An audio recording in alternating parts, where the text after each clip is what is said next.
হয়, আপোনালোকে আহোঁতে দেখিবলৈ পাৰিছে যে এজেগাৰ পৰা এজেগালৈ আহিব লগা হওঁতে পানীত গচকি আহিব লাগে আৰু বৰ্তমান ষ্টুডেণ্টখিনিৰ কাৰণে বহুত সমস্যা হৈ পৰিছে। আৰু প্ৰথম কথাটো হৈ গ'ল যোৱাকালি যিটো পাহাৰত বৰষুণ হ'ল আৰু সপ্তং নদী মাথাউৰি ভঙাৰ ফলত আমাৰ গাঁওখনৰ ৩-৪খন গাঁৱকে কবলত পৰি আছিলে। আৰু এতিয়ালৈকে বৰ্তমানলৈকে চৰকাৰী প্ৰশাসনৰ কোনো ব্যক্তি আমাৰ এই খবৰ ল'বলৈ কোনো ধৰণৰ ব্যক্তি অহা নাই। আৰু আহিছে যদিও আমাক কোনো ধৰণৰ খবৰো দিয়া নাই আৰু কি দিয়া নাই একো নাই দিয়া। খালি বৰ্তমান গৰুৰ কাৰণে কেইটামান দানা দিয়া হৈছে।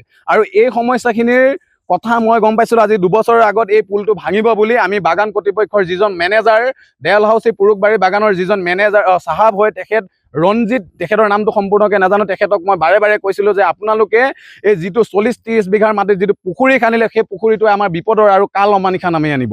গতিকে হাজাৰ হাজাৰ ষ্টুডেণ্টে এই ৰাস্তাটো দি পাৰ হৈ যায় নিতৌ আৰু ইয়াৰ পৰা 3-4 কিলোমিটাৰ যাব লাগে। ইয়াৰ পৰা 2 কিলোমিটাৰ পিছতো এখন গাঁও আছে য'ত চাইকেল আজি এতিয়া চাইকেল এখন পাৰ নহয় ইয়াৰ পৰা থৈ 2 কিলোমিটাৰ খোজকাঢ়ি যাব লাগে।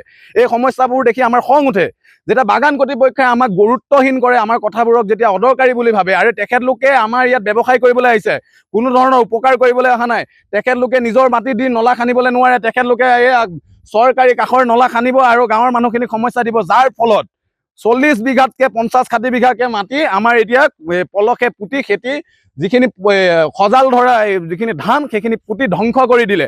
বৰ্তমানলৈকে বাগান কৰ্তৃপক্ষক যদিও ফোন লগোৱা হৈছে তেখেতলোকে খবৰ ল'বলৈ অহা নাই। আৰু বাগান কৰ্তৃপক্ষক আমি জনাই দিবলৈ বিচাৰোঁ আৰু সকীয়াই দিবলৈ বিচাৰোঁ অতি শীঘ্ৰে এই সমস্যাখিনিৰ সমাধানৰ সূত্ৰে আপোনালোকে মাত মাতক। আৰু উৎপল বৰুৱা ডাঙৰীয়া আপোনাক মাননীয় জনপ্ৰতিনিধি হিচাপে আমি মানো আৰু আপোনালোকে এই সমস্যাখিনিৰ সমাধানৰ ওপৰত অতি সোনকালে মাত মাতক।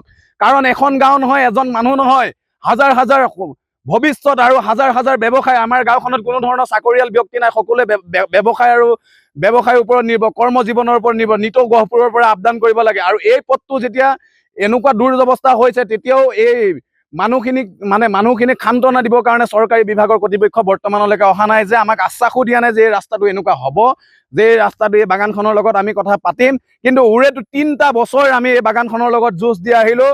2টা বছৰ মই অকলে যুঁজ দি আহিলোঁ। যেতিয়া মই অনুসূচিত জাতি ছাত্ৰ সন্থাত আছিলোঁ তেতিয়াও তেখেতক মই এই ৰঞ্জিত যিজন বনিয়া বাহিৰৰ পৰা আহিছে তেখেতে হিন্দীত ক'বলৈ আহে, আমাৰ লগত অসমীয়াৰ এই থলুৱা জেগাত তেখেতে থাকি থলুৱাৰ মাটি গুণ সকলোখিনি খাই ইয়াত যেতিয়া বাগান খুলি তেখেতে যদি হিন্দীত কথা কয় যে জো হোগা দেখা যায়গা, এছা নেহি চলেগা ইধাৰ।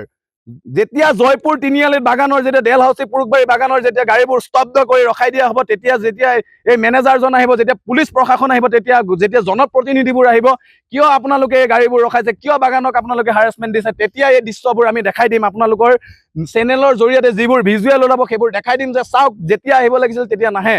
কিন্তু এটা কথা স্পষ্টকে আকাৰে কৈ দিবলৈ বিচাৰে সেই ৰঞ্জিত বনিয়া বোলাজনক, যদি অতি সোনকালে আপোনালোকে এই সমস্যাৰ কাৰণে জয়পুৰ গাঁৱৰ তিনিআলিত যদি আহে, আপোনালোকে মিটিং আকাৰে যদি আমাক লিখিত আকাৰে যদি তেখেতৰ স্বাক্ষৰ মাৰি তেখেতৰ চহী মাৰি যদি তেখেতে আমাক প্ৰতিশ্ৰুতি নিদিয়ে তেনেহ'লে আমি এই যি 40-50 বিঘা পুখুৰী আছে আৰু যিখন নলা খান্দি যিটো নৈ কৰিছে, নলাৰ পৰা নৈ পৰিৱৰ্তন কৰা এই সকলোখিনি আমি পুতি পেলাম। এইটো জয়পুৰ জয়সংঘৰ যুৱক সংঘৰ এটা সকিয়নি বুলি ভাবি লওক।